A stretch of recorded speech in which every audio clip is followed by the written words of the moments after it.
Testing. The audio coming through clear, thanks. Welcome to the stream.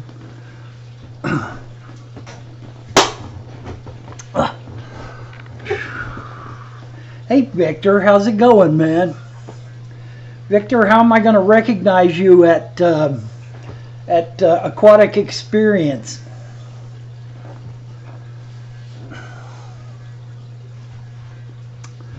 Hey Corona Ken, welcome to the stream, man. I have no axe to grind today. I've been out chopping bushes.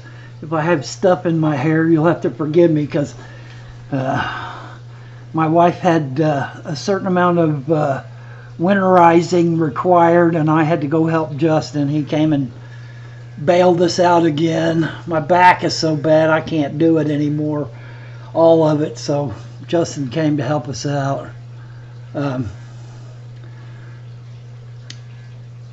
So I have no axe to grind today. I'm basically just wide open for whatever you guys want to talk about, whatever's on your minds.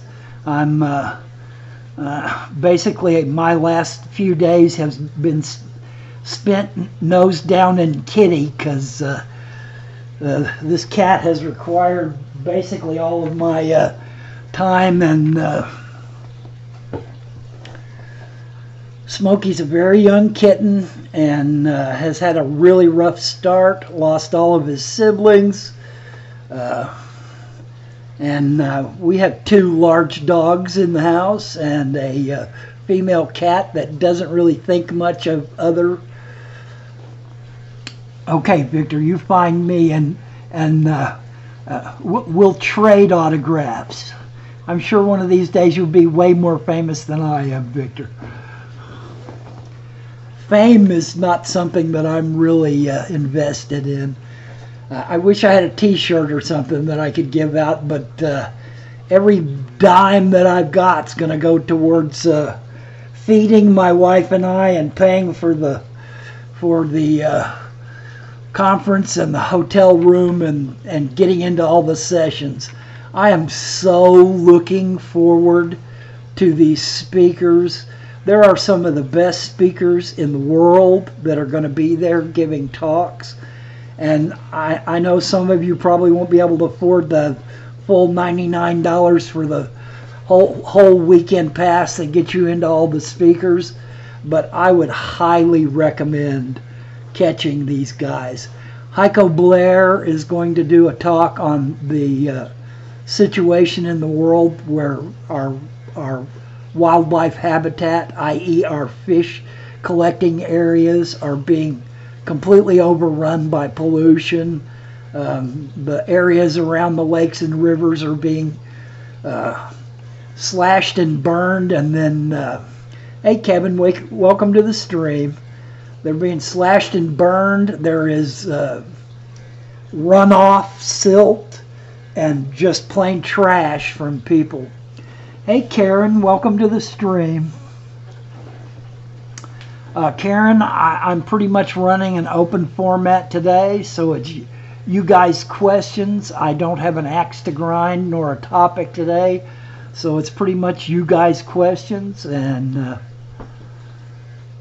yeah, Victor, that's what I'm gonna do. I'm gonna try to spend as much time as I can pressing the flesh with everybody from the fish family, but mainly I'm focused on the talks. I don't know how long my wife will be able to put up with it. She is just not physically capable of going as much as I probably will want to. Smokey, what are you doing, cat? Smokey. Where's your kitty at, Lucas? Where's your kitty? Smokey. Hearing my cat. Hey Joel, Glass Boxes, welcome to the stream. Teresa Cookie, welcome to the stream. Cobweb Caverns, welcome to the stream. Guys, I have no axe to grind, no topic. It's basically your questions. Right now, and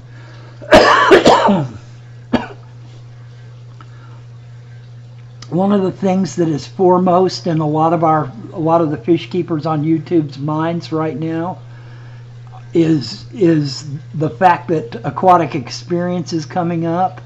I hope to record as much as I possibly can. Hey Bracken, welcome to the stream. Jimmy and Corey have both been in my streams a lot, so I'm not going to sweat it if they just got done doing their stream and they have other things on their plate. They are most welcome, and they know that. But one of the things that is on a lot of YouTube fish keepers' minds of late is Aquatic Experience. All of us going to Chicago. John Williams, welcome to the stream. Yeah, Smokey's doing okay. It's just been a couple of days, so he's still trying to get used to our dogs. Rufus is small and more interested in just sniffing him and seeing what he is and whether he can get any kind of rise out of him. Petey is a cat killer, so we had to go through a lot of steps with Petey to get him to not kill Lizzie, my other cat, the cat that we've had for several years now. And so I'm going to have to go through the same process with Pete. He just has to understand that that's my cat and he can't kill it. But anyway, there are going to be a slew of excellent speakers at Aquatic Experience. There are going to be masters of catfish, rainbows, yeah,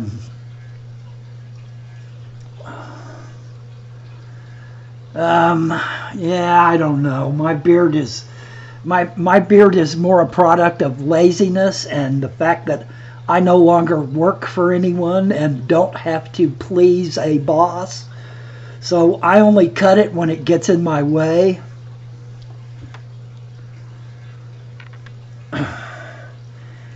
Karen says, I wish I could go to Chicago. What I really wish is that there would be something like that closer to Montana. Well, Karen,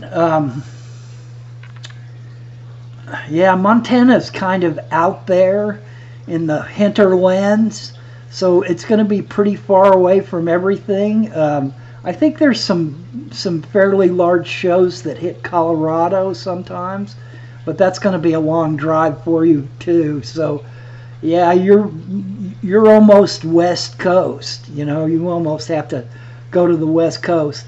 I hope to film a great deal at Aquatic Experience. I don't know how much value there will be in my actual content, whether I can get real names and highlights in the hobbies to stop and talk to me a little while. I don't know that. Yeah, Crux C, you're a little further away. But there is some great stuff going on in your neighborhood, too.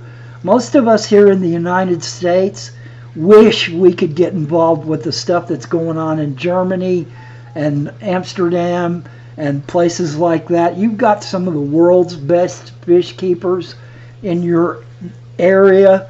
So if I were you, I would extend my feelers and figure out who's what and where and make it your business to get across the channel and check some of those people out, because there are some world-class people that are over in your neck of the woods too.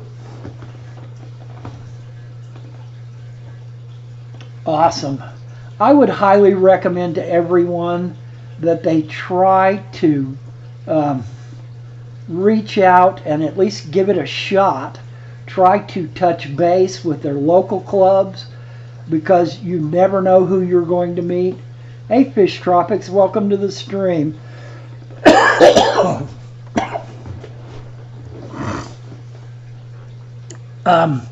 Fish Tropics, I noticed you were streaming last night, but I was in the process of trying to keep the dogs off this kitten, so I really didn't have a chance. Sorry, man. My time. We've had an illness in the family. The oldest stepson, not Justin, but Phil, has had some real issues, and he's been in the hospital, and it's required a great deal of our time. So I've been stretched pretty thin, and then we decided to, both of us agreed to adopt this cat, but this cat is a great deal of effort. So I barely managed to get out a video this week, and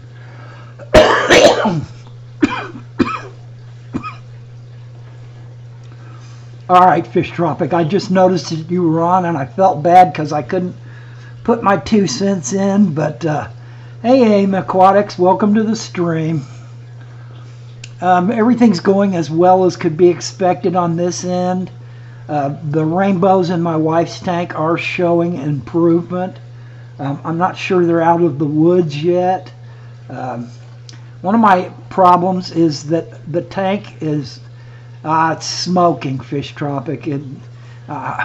If I could give one piece of advice to everyone out there, it would be to never smoke. It's going to kill me if I don't quit it. So I need to quit it, but saying that I need to quit it and doing it are two different things.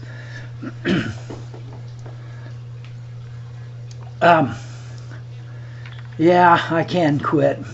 I quit once for 14 months. And after 14 months, every time someone around me, I work construction for a living. Hey, Flynn, welcome to the stream, man. I work construction for a living, so most of them smoked. And every time someone around me lit up a cigarette, I wanted to punch them in the face and take that cigarette away from them. And that was after 14 months. So stress got to me and I started smoking again. Victor says hit that like button. I'm not in it for fame and fortune. This game to me is about trying to help those of you out there that need some help, and also trying to learn myself. So it's to me, this is about fun. This is about having a good time. I don't want to add money to the equation, which begins to make it become something other than what I'm really interested in doing here on YouTube. YouTube is such a bunch of hoops to jump through, and such a bunch to I don't know. It just seems like they keep making it harder and harder for people that are monetizing their videos and stuff. So I decided long ago that I was never going to monetize my videos. It just makes more sense to me to go that way. Now, that being said, there are an awful lot of people that make their living through YouTube who use it as a way to advertise their products, their stores, themselves, and I in no way look down on that. I fully support everyone that's trying to make a living, trying to pay the bills. This is just my choice. This is just my way of deciding how I'm going to engage with YouTube. So you're never going to see a super chat button on my streams, and you're never going to see me monetize. Flynn, I'm looking really forward to meeting you at YouTube at YouTube at Aquatic Experience, man. My wife and I are both excited about that. And if anybody hasn't subbed up Flynn's Fish Forum, and for that matter, everybody that comes to the stream, no one on my live stream should have to beg for subs. I fully support all of you checking each other out and subbing as you will.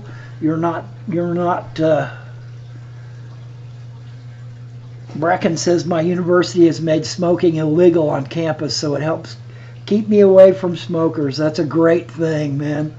Congratulations on that. That'll make it.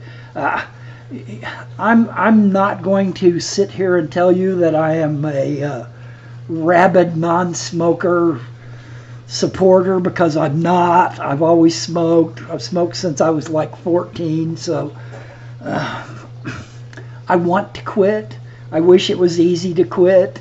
It's not easy for me to quit. I don't know whether it's mental or physical or a combination of the two together, but it's something I have an extremely difficult time doing. I've taken all the pills they offer. That just makes me smoke more. Yeah, if they ban smoking, I hope they come up with some kind of alternative for those of us that can't.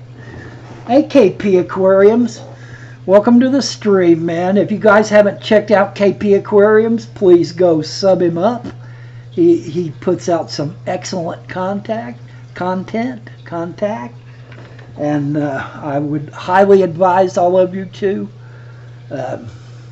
KP, about the only topic I've got going on today is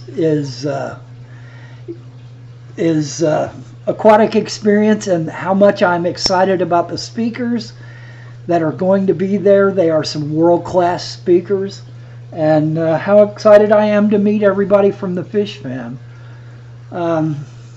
Cobweb Caverns is asking me if I've tried e-cigarettes. They just don't cut it for me. I've burnt through about 10 bottles of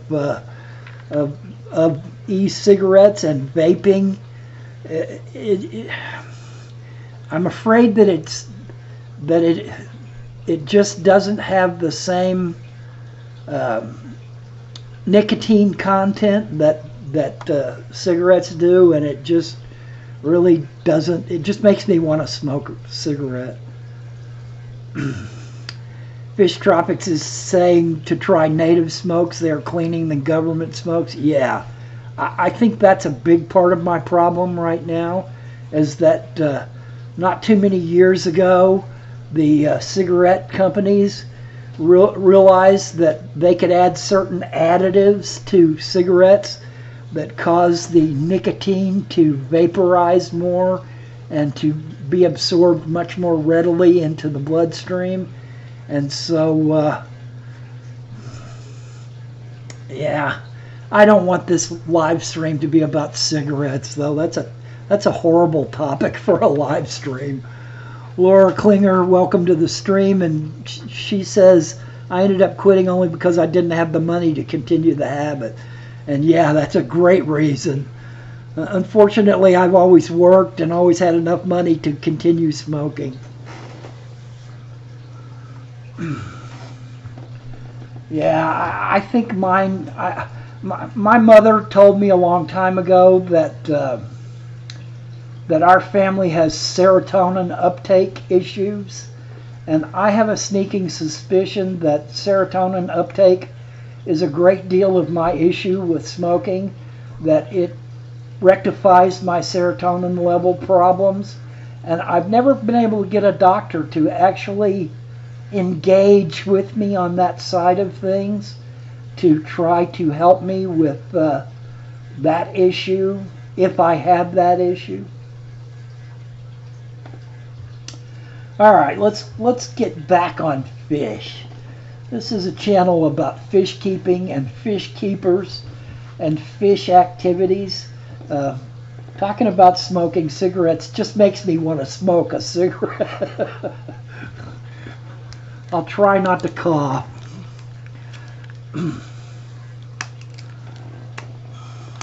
Corona Ken says moving several dozen Dalmatian mollies to live fish store this coming week and prep for switch to guppies. Yeah, Dwain, sorry to interrupt, but I'm getting out here and the dog's in here. Yeah, Rufus is in. He's all right. If he wants to come out, let him come out. Oh, Rufus. Thanks so much for helping. No problem.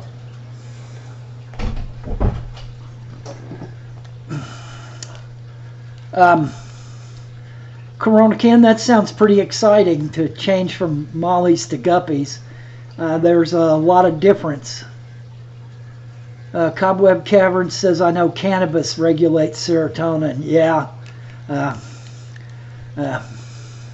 I'm not going to follow that topic anymore. Let's just put it that way. Let's see. Someone asked me if Seacrux says, do you have any experience with sumps? My experience with sumps goes back to the 70s. And back in the 70s, there was a wave that went through the hobby of everyone running a algae scrubber sump. And I used many sumps for my tanks where we would take like a 20-gallon and the water would just basically run through, you'd put like break egg crate or cut egg crate to fit the tank standing straight up and make a bunch of baffles that algae could grow on and then put high light over it, and the water would basically just flow through it and then be pumped back up into the tank. So my experience with sumps is basically algae scrubber sumps, and I had really good experience with them. It's just kind of a lot of hassle. You basically have to leave the light on all the time to keep the algae growing, but they do work. Karen says, my new challenge is shrimp, but I haven't had too much luck. Water parameters are good, so I don't know. Karen, I am new to shrimp.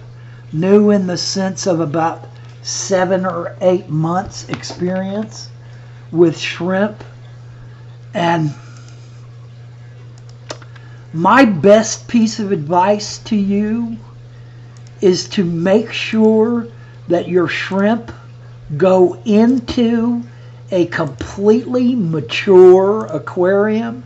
Now, I don't hear this a lot, but I firmly believe that the best thing that you can do for shrimp is to have a completely mature aquarium.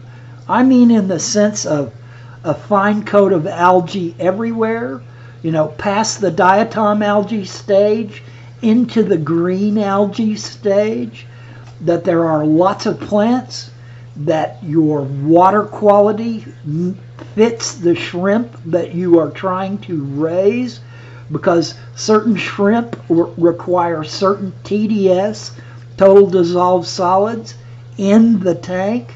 And I think that the best single piece of advice that I can give you is to have a tank set up for 3 months before you ever put the first shrimp in.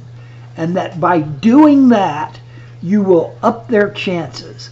If you meet the hardness, TDS parameters of the shrimp that you are buying, and you have a highly mature tank that has some wood in it, some rock work in it, a lot of plants in it, and a great deal of mature algae in it,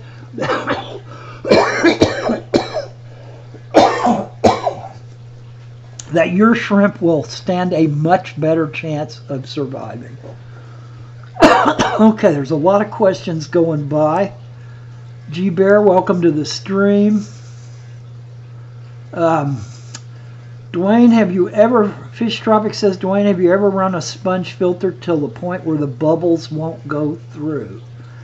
And I'm assuming what you mean by that is that it is so clogged with bacteria and detritus that it is unable to draw water through anymore, as opposed to the actual air stone is so clogged that it won't bubble anymore, or that your air pump has gotten so weak or blown a diaphragm that it will no longer pump enough air to make it go through, or possibly the depth of the tank is so deep that the air pump doesn't have enough head pressure to pump it through. Yeah, next time you do a water change, put some water in a bucket from the tank and squeeze that sponge filter out really well and stick it back in the same tank water that it is in, so that it does not kill your active bacteria colony, and it can go back in. And my best piece of advice, if you have a tank that is disease-free that you are aware of, and you want to cycle a new tank quickly, take that sponge full of detritus and bacteria and squeeze it out in a new tank of dechlored water. And you will almost instantaneously cycle that tank. Especially if you've got a couple of sponge filters in it and going, you can cycle a tank in a matter of days or a day with a dirty sponge filter from another tank. Now you want to be careful and make sure that that sponge filter doesn't have disease in it, or like scuds in it if you don't want scuds, or shrimp if you don't want shrimp, or copepods if you don't want copepods. But that's a really great way to cycle a tank. KP Aquariums asks me, cyanobacteria, Dwayne, how do you deal? And this is a question that I have gone through myself many times with mixed successes. Sometimes it works, sometimes it doesn't work. I think the heavy guns, KP, the heavy guns for cyanobacteria are to use hydrogen peroxide.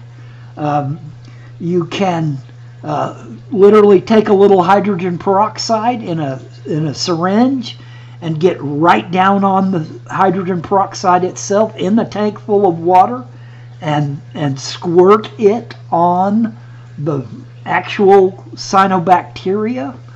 And one of the things that I have finally, I had an outbreak of this in my 110-gallon tank.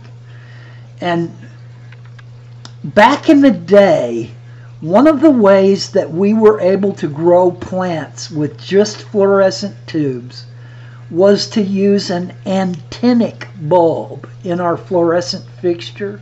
Like 2 plant grow bulbs, 1 daylight bulb, and 1 antennic bulb. And antennics are what you use for saltwater aquariums, for coral growth.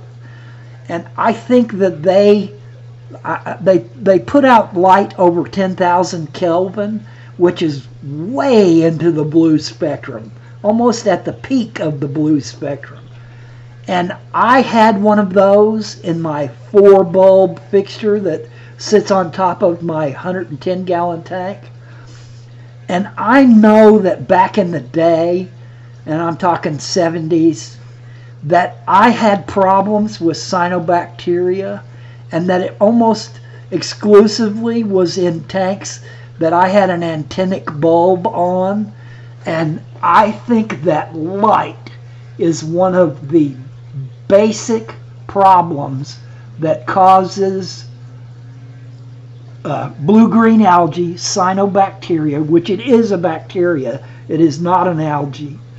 And so I've spent a great deal of time trying to solve this. I had this in my 110. I basically tried to vacuum it out off of the sand.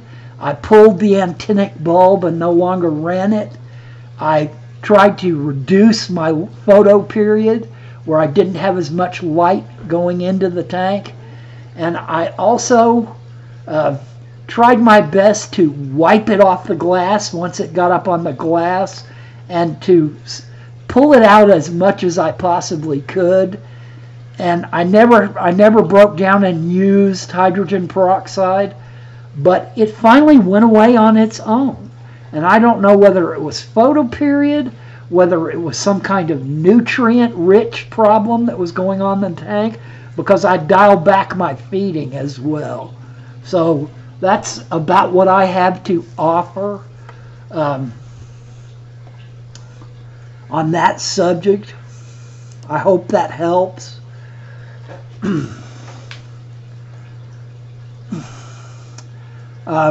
Fish Tropics is asking me, do I do live food?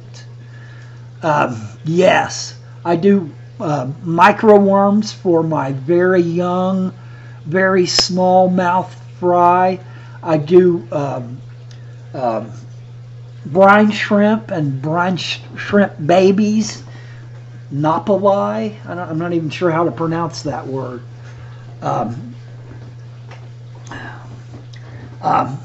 Mostly I do frozen rapashi and dry pellets and flakes, but I've always been a firm believer in a great deal of variety. I know there's a lot of people that swear by just feeding one food. Lucas swears by just using his tetragranules, and they are great. I've got them and I use them as well. But I think that if you are really going to help your fish thrive, you need to give them the sorts of things that they are going to find in the wild. And I've never seen tetra down by the river throwing in granules. So as good as it may be, I think that there's even better things that you can feed. My shrimp tank is getting a chunk of mango, fresh mango, and by chunk I mean maybe an inch square and a half inch thick, that I drop into a shrimp tank. When my wife's eating a mango, I make her cut me a piece, and they dearly love it. They swarm it just like they do rapashi. And I catch fruit flies.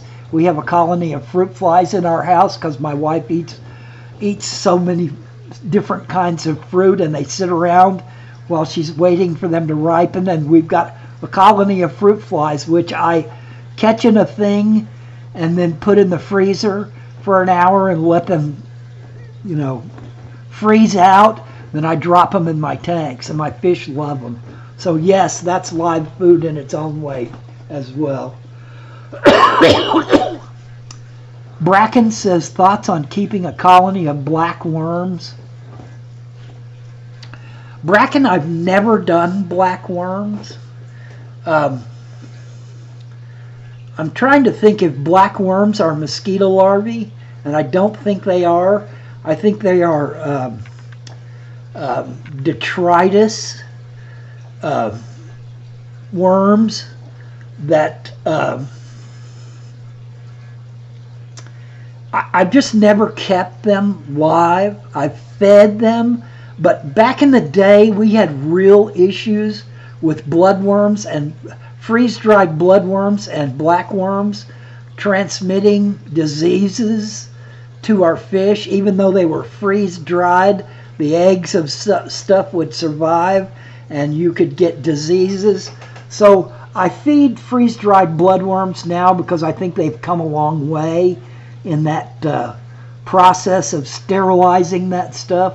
But I've always been afraid of them. We're creatures of habits, and my habit has always been to avoid those two things because of the issues that I've had with them in the past. So I'm a creature of habit. That's neither here nor there. I'm sure there are great suppliers of both out there that are doing yeoman's work providing good stuff. Fish Tropics says Australian blackworms are awesome, the best. Well, then go with what works for you. I think that's a really important point in fish keeping hobby. So you hear somebody say something at a club meeting or an event that you're at that's way off the beaten path from anything that you've heard before, and you go home and try your version of it in your tank, and bam, it works for you like crazy, go with it. If it works for you, do it. It doesn't mean that it's going to work for everyone, but if it's working for you, then don't avoid it, go for it. Cruxy says, have I seen Rachel O'Leary's, I'm assuming you're saying O'Leary, Rapashi Mix video? Yes, I watch Rachel's stuff. Rachel is a very intelligent, very in-depth person who has done deep research and deep work on her fish keeping. I've seen Rachel speak live. I went out of my way to go catch Rachel live just because of how much I respect the work that she has done. Rachel's someone to definitely pay attention to. Thoughts on medicating fish with lights on during medication? Okay, Fish Tropic, this is a topic that that's really pertinent for me right now, because the final big gun that I went to with my wife's rainbow fish, and it is partly in the background of this,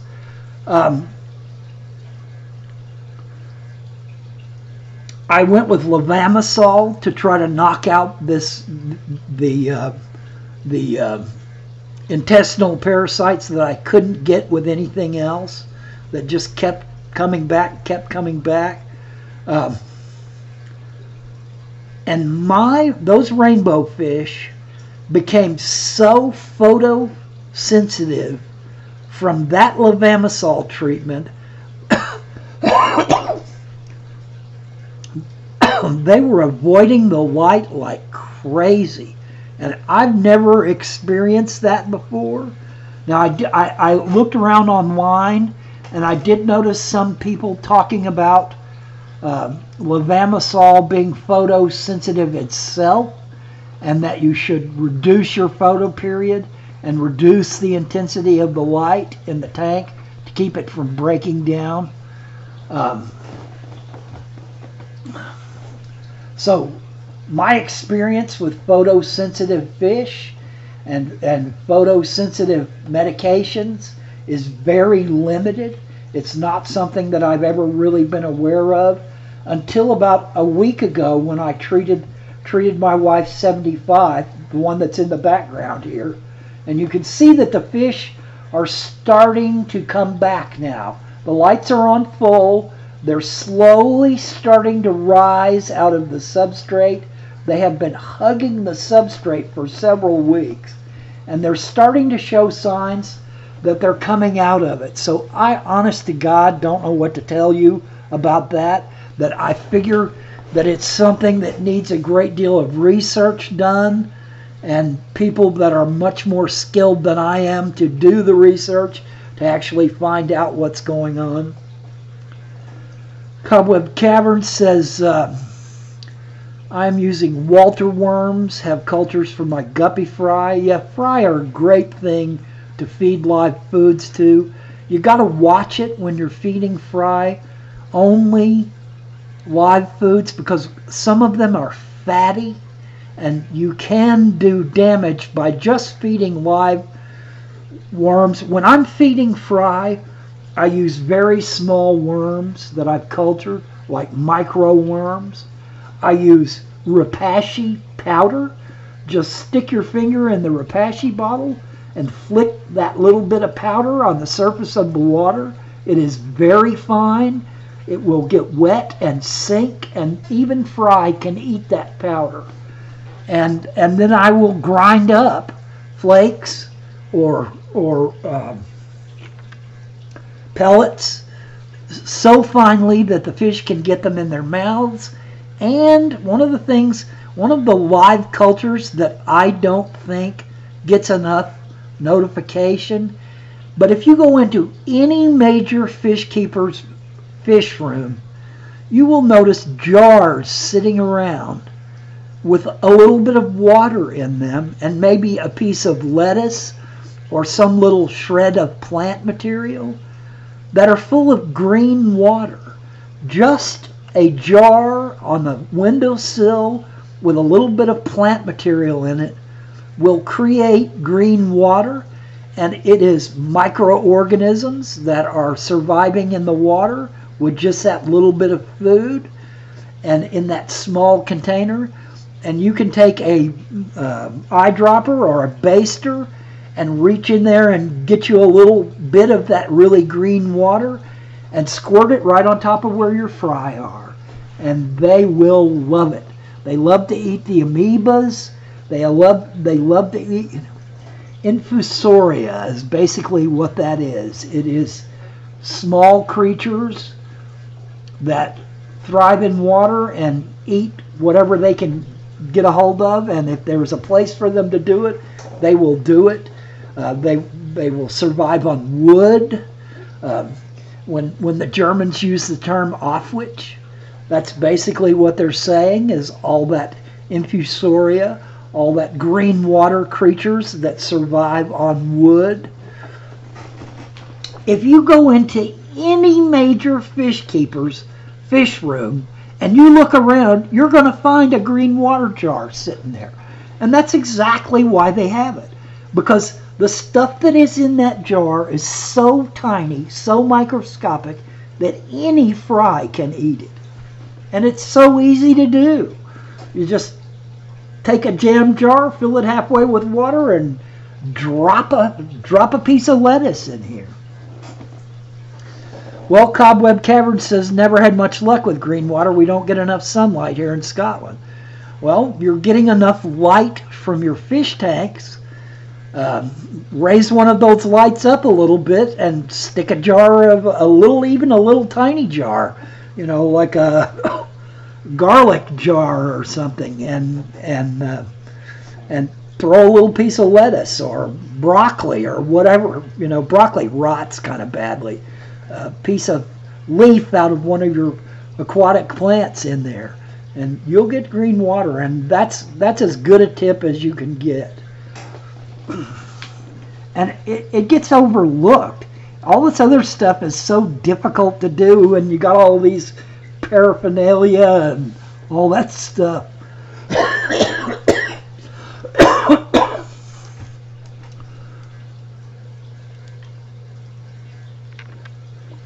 Okay, guys, we're rounding up to the top of the hour here. Fish Tropic says he uses Tostito jars for cultures. Awesome. I think that you will find that a universal thing among fish keepers. Let's see if I'm missing some questions. KZ Karen Ellis, welcome to the stream. If I forgot to welcome you, she's ordering Rachel's book today. I'm sure you will enjoy it.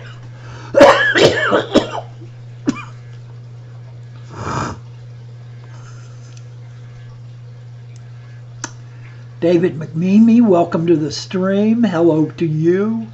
I'm proud you guys got a chance to see me, as they say down south. I'm always grateful for the people that choose to come and join my live streams, to spend some of their Saturday afternoon or morning or evening with me in this chat. My goal is to offer something that's worth your time. I'm not sure that I always am worthy of that goal. I'm not sure that I always make it, but that is my effort, what it is that I'm trying to do. Well, I think Cobweb Caverns and Fish Tropic are talking about what kind of jars, and Cobweb Cavern says, I always use the disposable food trays we get here with takeaway food. I think the jar thing is because the light gets through the glass so well. John Williams, you have a good day, man. I'm not holding my breath for our Colts, nor am I holding my breath for our Pacers, but I'm watching both, and my fingers are crossed. I really like that young quarterback that's taken over the helm. He's got some issues. David McMeany says it's 10 o'clock at night in Ireland, and thank you so much for stopping by, David. I basically picked this time slot because, as you notice at the top, the Bob Show is what this is called, and it's because Bob quit streaming on his normal Saturday day, and someone needed to step up and step in, and so it's been about 36 weeks now that I've been doing this, and I named it the Bob Show because I'm basically just standing in for Bob, and I picked this time slot because I thought that when Bob came back that I would still be able to continue to have this time slot. Fish Tropic says, thoughts on leaving lights on too long? Can this cause fish ailment? Fish Tropics, I have been waiting, and I'm sure a lot of you have been waiting on my wife to finish her PowerPoint presentation on just this topic, and mostly her focus is on damage to fish eyes from the lighting that we use in our tanks. Justin, a little while ago you heard him stick his head in and say that he was leaving. He managed to get this silly headset to finally work for my wife's computer so that she can record her voice over. So now we just got to get her enough time and peace and quiet to sit in front of her computer and do the voiceover, and be happy with it for her to put it up on her channel. And I would highly recommend that you check it out. My wife has been working in low vision and vision in her entire life, for her entire adult life. She's got several PhDs. She is a world-renowned speaker and paper writer on the subject of light and low vision. And so it wasn't very difficult for her to turn her attention to the lights in our tanks and how they affect both our plants and our fish. So I keep saying that you guys need to pay attention to this when it comes out, and it keeps getting delayed and it keeps getting delayed. So I'm sorry that has happened. It's been a process of us trying to get an Ubuntu machine to do what she needs to do, and it's kind of difficult because PowerPoint doesn't really lend itself to Ubuntu. KG Cichlid says, I'm leaving the whites on in my angel tank because every time they spawn, they eat the eggs when I turn it off, and that it's actually working for him. That's an interesting anecdotal piece of evidence there, KG Cichlid, is that they're only eating the eggs when the lights are off.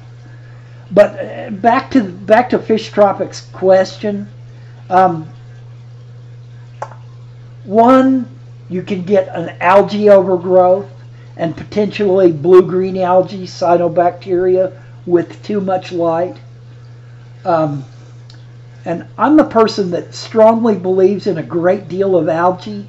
I love it. I want it all over my tank because I know that stuff survives in that algae that our fish can eat off of, and that fry can eat off of, and that our plecos can especially eat off of. That's offwich.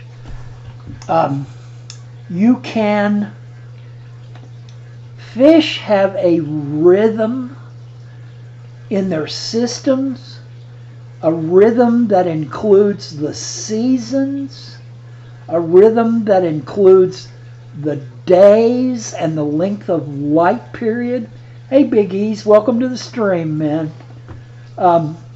I think that it is possible that running lights 24/7 would cause issues with the emotional health of your fish, in the sense that their normal biorhythm is thrown off. I have absolutely no evidence to support that.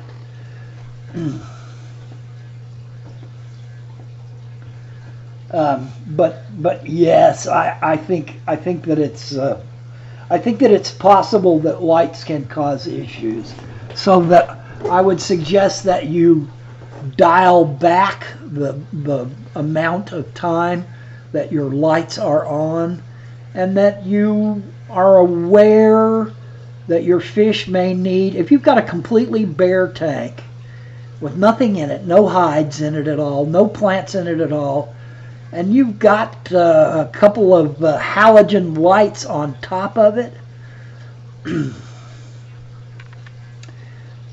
those fish are going to be uncomfortable, because there's no place for them to hide from that light.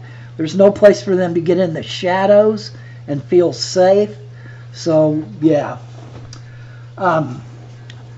KZ Karen Ellis says Guapote Mel leaves a nightlight for a moonlight effect at night. I thought that was such a great video and such a great tip.